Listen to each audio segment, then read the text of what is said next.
kaKhuzani was not even supposed to be there.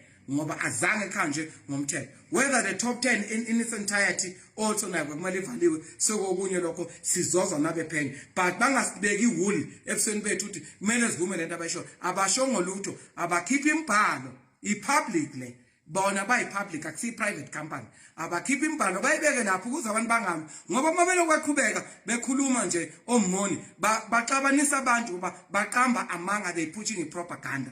Awungaphushi propaganda khipha into ebhaliwe uSABC uthi nayi into ekwakuvunyelwana ngayo wangena kanjena kuKhuzani, therefore end of story.